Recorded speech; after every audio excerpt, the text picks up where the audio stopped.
Video like जरूर कर लीजिए और ऐसे वीडियो लगातार फ्री में पाने के लिए चैनल को तुरंत सब्सक्राइब कर लीजिए और बेल आइकन को जरूर टैप कर लीजिए ताकि आगे भी सारे वीडियो आपको मिलते रहे। यूट्यूब में फॉलो करते हैं तो प्लीज ये वाला फ्री टेलीग्राम चैनल जरूर ज्वाइन कर लीजिएगा। सारे नोटिफिकेशन सारे अपडेट यहीं पे आते हैं, ध्यान रखिए। नमस्कार दोस्तों, एग्जाम प्रिपरेशन के यूट्यूब चैनल पर एक बार फिर से आप सभी का स्वागत है यूपी पीसीएस 2024 प्रीलिम्स एग्जाम के लिए। तो उसी को कंटिन्यू कर रहे हैं। आज जो सेकंड टॉपिक है ये आधुनिक भारत का मैंने लिया है, जिसमें आधुनिक भारत से रिलेटेड जितनी भी महत्वपूर्ण घटनाएं हैं वो सारी आप एक जगह एक लिस्ट के फॉर्म में देखेंगे। इसको आपको पूरा वीडियो देखना है क्योंकि क्रोनोलॉजिकल के जितने भी प्रश्न आते हैं ये मॉडर्न हिस्ट्री से वो कभी गलत नहीं होंगे। तो आप पूरा वीडियो देखिए। जो डेट आपको नहीं याद हो रही लिख के याद कीजिए, लेकिन इनको आज ही आप जो वीडियो देख रहे हैं वो याद कर लीजिए। ये जो 60 डेज की स्पेशल सीरीज है, डेली का डेली आपको कवर कर लेना है। अदरवाइज आप अगर इसको बात के लिए रखेंगे तो एंड टाइम पे आप रिवाइज नहीं कर पाएंगे। डेली पढ़िए, एक दो बार वीडियो रिपीट कर लीजिए और रिवाइज कर डालिए। तो अभी जो ये क्लास है पूरी देखिए। अगर आप पेड कोर्स लेना चाह रहे हैं तो आप गूगल प्ले स्टोर से स्टडी फॉर सिविल सर्विसेज का ऐप डाउनलोड कर सकते हैं, वहां से आप अपना कोर्स परचेज कर सकते हैं, या फिर डिस्क्रिप्शन बॉक्स में नंबर दिए गए हैं या ये नंबर आपको सामने दिख रहे हैं, इन पे कॉल या मैसेज करके जानकारी ले सकते हैं। चलिए बिना देर की आज की क्लास स्टार्ट करते हैं। तो सबसे पहली जो आज की घटना है वो ये है कि वास्को डी गामा भारत कब आया। एग्जैक्ट डेट दी गई है 20 मई 1498 ईस्वी को। फ्रांसिस्को डी अल्मेडा भारत में पहले पुर्तगाली वायसराय बने थे और गवर्नर बने थे। तो ये कब बने? 1505 ईस्वी में। अल्फांसो द अल्बुकर्क भारत में पुर्तगाली गवर्नर कब बन के आया? तो 1510 ईस्वी में। सबसे पहले पुर्तगाली आए थे तो पुर्तगालियों ने सबसे पहले अपना कारखाना भी खोला था। तो इन्होंने अपना पहला कारखाना कहाँ पे खोला और कब खोला ये प्रश्न बन सकता है। तो इन्होंने कोचीन में पहला कारखाना खोला था 1503 ईस्वी में। पुर्तगालियों ने कन्नूर में अपना दूसरा कारखाना खोला 1505 में। अंग्रेजी ईस्ट इंडिया कंपनी ने सबसे पहले मसूलीपट्टनम या मछलीपट्टनम में एक अस्थायी कारखाना खोला था, क्योंकि इन्हें अनुमति नहीं मिली थी यहाँ पर कारखाना खोलने की। तो इन्होंने अस्थायी बना लिया था अपने आप। वो बनाया 1611 में। कहाँ? मसूलीपट्टनम में। जो इंग्लिश मीडियम वाले हैं वो परेशान ना हो क्योंकि हिंदी मीडियम वाले बच्चे ज़्यादा हैं, बट वीडियो के लास्ट में मैं ये जो लिस्ट है ये एक बार आपको इंग्लिश में आपको दिखा दूंगी, तो आप उससे प्रिपेयर कर लीजिएगा, ठीक है, जहाँ भी कंफ्यूजन हो रही है। अब ये कर्नाटक वार आपको हमेशा परेशान करते हैं, आज ही इनको अच्छे से प्रिपेयर करिए। पहला, दूसरा, तीसरा कर्नाटक युद्ध सारे प्रिपेयर होने चाहिए। तो प्रथम कर्नाटक युद्ध हुआ 1746 से 1748 ईस्वी तक। दूसरा हुआ 1749 से 1754 तक। तीसरा हुआ 1756 से 1763 तक। तीनों याद कर लीजिए अभी। प्लासी का युद्ध कभी नहीं भूलना है, 1757, ठीक है। और इसके बाद जो बेदरा का युद्ध है ये भी याद रखिए, 1759 में। फिर वांडीवास की लड़ाई हुई 1760 में। पानीपत की जो तीसरी लड़ाई हुई थी, सबसे पहले तो यही याद रखना है किसके बीच हुई, तो अहमद शाह अब्दाली और संयुक्त मराठा सेना के बीच हुई थी। इसमें मराठा पराजित हो गए थे। 1761 ईस्वी में हुई थी। एंग्लो मैसूर युद्ध भी इंपॉर्टेंट है। तो जो फर्स्ट एंग्लो मैसूर युद्ध होता है वो हुआ 1767 से 1769 ईस्वी, ठीक है, ये याद रखिएगा। इसके अलावा जो बक्सर का युद्ध है ये हुआ 1764 ईस्वी में। हुआ किसके किसके बीच? तो अंग्रेजों से, और ये तिगुट था किसका किसका? शाह आलम, शुजाउद्दौला और मीर कासिम का। इन तीनों लोगों ने मिलकर लड़ा था। बंगाल की दोहरी जो सरकार है वो 1765 से 1772 तक रही। देखिए 1765 में हुई थी इलाहाबाद की संधि। उसके बाद ये जो द्वैत सरकार है ये लगाई गई। ये कब तक रही? 1772 में वॉरेन हेस्टिंग ने खत्म किया, ठीक है, रॉबर्ट क्लाइव ने लगाया था। बंगाल का जो भीषण अकाल है वो 1770 ईस्वी में। वॉरेन हेस्टिंग बंगाल के राज्यपाल के रूप में कब नियुक्त हुआ और बंगाल की दोहरी सरकार का उन्मूलन कब हुआ? तो 1772 से 1773 तक ये रहा। और जो दोहरी सरकार थी, जो ड्यूअल गवर्नमेंट थी, वो हटाई गई वॉरेन हेस्टिंग के द्वारा 1772 में। रेगुलेटिंग एक्ट कब पारित किया गया? 1773 में, जिसने कंपनी के आंशिक रूप से संसद के नियंत्रण में आ गई थी और प्रेसिडेंसी कलकत्ता के नियंत्रण में आ गई थी 1773 में। वॉरेन हेस्टिंग गवर्नर जनरल कब बना? सुप्रीम कोर्ट की स्थापना कब हुई ये भी देख लीजिए। तो 1773 में वॉरेन हेस्टिंग गवर्नर जनरल बनता है और 1785 तक रहता है। और सुप्रीम कोर्ट की स्थापना भी इसी रेगुलेटिंग एक्ट के तहत हुई थी 1773 के। पहले इसके जज कौन थे ये आप लोग कमेंट करके बताएंगे, पहले मुख्य न्यायाधीश कौन थे। प्रथम आंग्ल मराठा युद्ध हुआ था 1775 से 1782 ईस्वी तक। पुरंदर की संधि हुई थी 1776 ईस्वी में। सेकेंड एंग्लो मैसूर वॉर, दूसरा जो एंग्लो मैसूर युद्ध है वो 1780 से 1784 ईस्वी तक रहा। फॉक्स का इंडिया बिल, जिसमें संसद और गवर्नर जनरल को और अधिक अधिकार देने की बात की गई थी, किंतु अंततः यह पास नहीं हो पाया था। ये 1783 में आया था। टीपू और अंग्रेजों के बीच जो मंगलौर की संधि हुई थी और इसी समय पिट्स इंडिया एक्ट भी पारित हुआ और विलियम जोन्स द्वारा बंगाल एशियाटिक सोसाइटी की स्थापना भी की गई। ये डेट है 1784 की। कॉर्नवालिस का गवर्नर जनरल के रूप में कार्यकाल क्या रहा तो 1786 से 93। तीसरा एंग्लो मैसूर युद्ध हुआ था 1790 से 1792 में।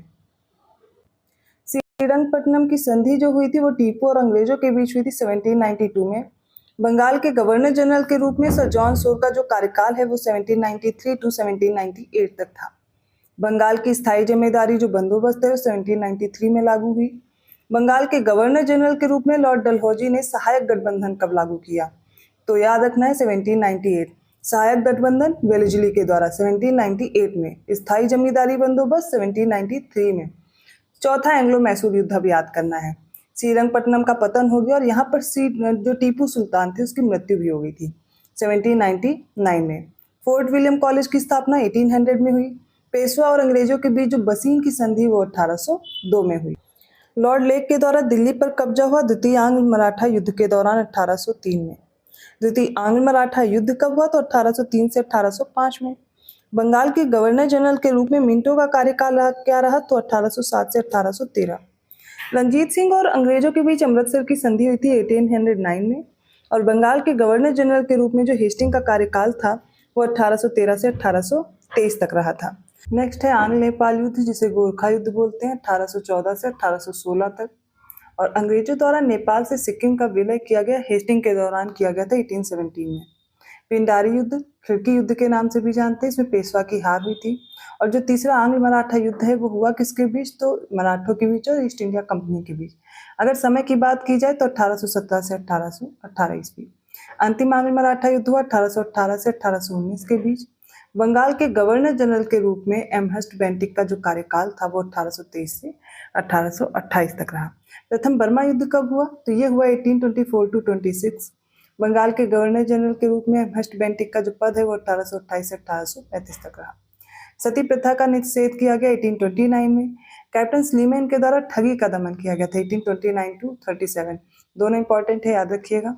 कंपनी का चार्टर अधिनियम 1833 पारित होता है। इसमें जो कंपनी के व्यापारिक अधिकार थे इनका उन्मूलन कर दिया गया था 1833 में। जो मेटकाफ थे इनका गवर्नर जनरल के रूप में कार्यकाल था 1835 से 1836। कलकत्ता में मेडिकल कॉलेज की स्थापना हुई थी 1835 में। ऑकलैंड का गवर्नर जनरल के रूप में जो कार्यकाल रहा वो 1836 से 1842 ईस्वी रहा और राजा रणजीत सिंह की जो मृत्यु थी वो हुई थी 1839 ईस्वी में। भारत के गवर्नर जनरल के रूप में एलन बेरो का जो कार्यकाल था 1842 से 1844 ईस्वी रहा। भारत के गवर्नर जनरल के रूप में लॉर्ड हार्डिंग का जो कार्यकाल था 1844 से 1848 ईस्वी तक रहा। प्रथम आंग्ल सिख युद्ध और लाहौर की संधि कब हुई ये याद रखना है 1845 से 1846। दूसरा आंग्ल सिख युद्ध कब हुआ जिसमें सिखों की हार होती, पंजाब का विलय कर लिया जाता है और बेथून द्वारा कलकत्ता में एक हिंदू बालिका विद्यालय भी खोला गया था। ये समय था 1848 टू 49 ईस्वी। ठीक है। भारत के गवर्नर जनरल के रूप में डलहौजी का जो कार्यकाल था वो 1848 से 1856 ईस्वी था। दूसरा आंग्ल बर्मा युद्ध 1852 ईस्वी में हुआ। बॉम्बे से ठाणे के लिए सबसे पहले रेलवे खोला गया था और कलकत्ता से आगरा के लिए पहली टेलीग्राफ लाइन चली थी 1853 में। चार्ल्स वुड का जो शिक्षा पर घोषणा पत्र आया था वो 1854 में आया। बिहार में संथाल विद्रोह हुआ था 1855 में। अवध का विलय, भारतीय विश्वविद्यालय अधिनियम और हिंदू विधवा पुनर्विवाह अधिनियम ये सारे के सारे एक ही समय पर हुए थे, डलहौजी के समय पर 1856 में। भारत के गवर्नर जनरल के रूप में कैनिंग का जो कार्यकाल था वो 1856 से 58 के बीच रहा। 1857 का विद्रोह जो मेरठ में विद्रोह हुआ 10 मई 1857 को शुरू हुआ था, ये हुआ 1857 से 1858 के बीच, फिर इसको दबा दिया गया था। कैनिंग का वायसराय के रूप में कार्यकाल कब तक रहा तो 1858 टू 1862। भारतीय परिषद अधिनियम, भारतीय सिविल सेवा अधिनियम, दंड संहिता का परिचय ये सब कब हुआ 1861 में। और जो एल्गिन का कार्यकाल था वो 1862 से 1863 तक। देखिए यहाँ पर कुछ भी समझाने लायक नहीं है, डेट याद ही करना है क्योंकि क्रोनोलॉजी में लगाने को आती है। तो ऐसा नहीं मैं यहाँ पे रुक के आपको सारी डिटेल बताऊंगी क्योंकि आपको यहाँ पर लिस्टिंग्स के फॉर्म में याद रखना है। डिटेल में आपको देखना है तो मैं ऑलरेडी पढ़ा चुकी हूँ पूरा सब्जेक्ट, आपको पिछला वीडियो देख सकते हैं। इसके बाद एल्गिन का जो कार्यकाल था वो 1862 से 1863 ईस्वी तक है। उन सभी गवर्नर जनरल के इसमें कार्यकाल दिए गए हैं जो अक्सर एग्जाम में पूछे जा सकते हैं, इंपॉर्टेंट है। जॉन लॉरेंस का कार्यकाल था 1864 से 1869 के बीच, और इसके बाद मेयो का कार्यकाल आता है 1872 तक। स्वामी दयानंद द्वारा स्थापित जो आर्य समाज है और वेल्स के राजकुमार की यात्रा होती है 1875 ईस्वी में। वर्नाकुलर प्रेस एक्ट पास हुआ था 1878 में। अडयार मद्रास में थियोसोफिकल सोसाइटी की स्थापना हुई थी 1879 में। वायसराय रिपन का जो कार्यकाल था वो 1880 से 1884 ईस्वी के बीच रहा। प्रथम कारखाना अधिनियम 1881 में आया था। कलकत्ता में आयोजित भारतीय राष्ट्रीय सम्मेलन हुआ 1883 में। इल्बर्ट बिल विवाद कई बार क्रोनोलॉजिकल ऑर्डर में लगाने के लिए आया है 1883 टू 1884 एडी में। और डफरिन का जो कार्यकाल था वो 1884 से 1888 के बीच रहा। भारतीय राष्ट्रीय कांग्रेस का जो प्रथम अधिवेशन था बंबई में आयोजित हुआ। इसकी स्थापना भी 1885 में हुई। महारानी विक्टोरिया की स्वर्ण जयंती मनाई गई थी 20 जून 1887 को। वायसराय जो था लैंसडाउन, इसका कार्यकाल था 1888 टू 94, ठीक है, ये याद रखिएगा। द्वितीय कारखाना अधिनियम आया 1891 में। भारतीय परिषद अधिनियम आया 1892 में। फिर एल्गिन द्वितीय का कार्यकाल आ जाता है 1894 टू 99। रामकृष्ण मिशन की स्थापना होती है 1897 में। कर्जन का कार्यकाल रहता है 1899 टू 1905। बंगाल का विभाजन भी इसी के समय पे हुआ 1905 में। मिंटो द्वितीय था, इसका कार्यकाल था 1905 टू 1910। ढाका में मुस्लिम लीग की स्थापना की गई 1906 में। समाचार पत्र अधिनियम आया था जिसमें तिलक को देशद्रोह का दोषी ठहराया गया था, ठीक है, ये आया 1908 में। Morley Minto reform Indian council act ये पारित कब हुआ? 1909 में। वायसराय लॉर्ड हार्डिंग द्वितीय का कार्यकाल अब आता है 1910 से 1916 के बीच। अब जो दिल्ली दरबार होता है, ठीक है, इसमें राजधानी जो है दिल्ली स्थानांतरित की जाती है कलकत्ता से, ये 1911 में हुई। इसके बाद 1915 में गांधी जी का भारत आगमन होता है। तीसरा कारखाना अधिनियम कब आया? 1911 में।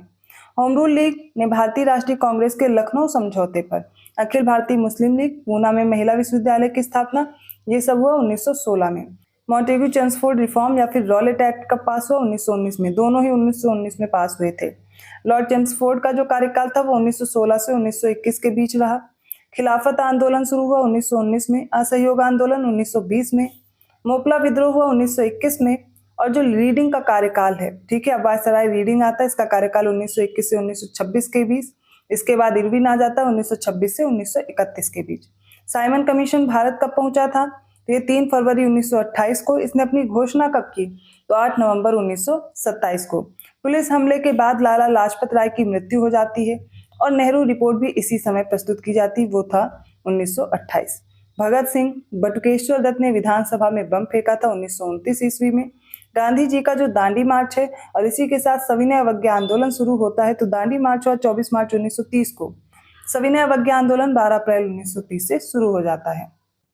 प्रथम गोलमेज सम्मेलन 1930 से 1931 ईस्वी के बीच हुआ। द्वितीय गोलमेज सम्मेलन और गांधी इरविन समझौते पर हस्ताक्षर हुआ 1931 में। वेलिंगटन को अब वायसराय के रूप में चुना गया था। उसका कार्यकाल था 1931 से 1936 के बीच।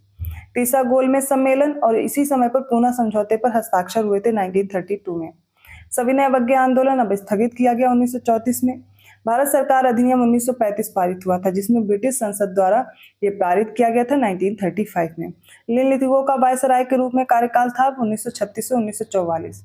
कांग्रेस का हरिपुरा अधिवेशन होता है 1938 में। द्वितीय विश्व युद्ध शुरू हुआ सितंबर 1939 में। मुस्लिम लीग लाहौर द्वारा पाकिस्तान का प्रस्ताव आया 1940 में। इसके अलावा क्रिप्स मिशन 1942 में भारत आया और कांग्रेस द्वारा पारित किया गया भारत छोड़ो प्रस्ताव कब आया? 8 अगस्त 1942 को। और क्रिप्स मिशन भारत कब आया? मार्च 1942 को। वेवेल का कार्यकाल कब तक रहा? 1944 से 1947 के बीच। आजाद हिंद फौज ने भारतीय धरती इंडो बर्मा बॉर्डर से कोहिमा और इम्फाल पर कदम रखा 18 मार्च 1944 ईस्वी में। कैबिनेट मिशन भारत कब पहुंचा? तो 24 मार्च 1946 को। कैबिनेट मिशन योजना, कैबिनेट मिशन और वायसराय जो वेवेल थे इनके द्वारा एक बयान दिया गया था 16 में 1946 को। माउंटबेटन का वायसराय के रूप में कार्यकाल रहा 1947 से 48 ईस्वी तक। महात्मा गांधी की हत्या की गई 3 जनवरी को और राजगोपालाचारी को प्रथम भारतीय गवर्नर जनरल नियुक्त किया गया 21 जून को। ये कब हुआ? 1948 में। भारत का नया संविधान अपनाया गया और हस्ताक्षरित किया गया 26 नवंबर 1949 को। भारत एक गणतंत्र बन गया, नया संविधान लागू हुआ, 26 जनवरी को योजना आयोग का गठन किया गया था। डॉक्टर राजेंद्र प्रसाद भारतीय गणराज्य के पहले राष्ट्रपति बने थे 1950 में। तो ये आधुनिक भारत की महत्वपूर्ण घटनाएं हो गई जो अक्सर एग्जाम में पूछी जाती हैं, और इतना अगर आप प्रिपेयर कर लेंगे तो 1 से 2 प्रश्न जो कि मैच करने को आ सकते हैं या फिर क्रोनोलॉजिकल ऑर्डर में लगाने को आएगा तो आप उनको हल कर पाएंगे।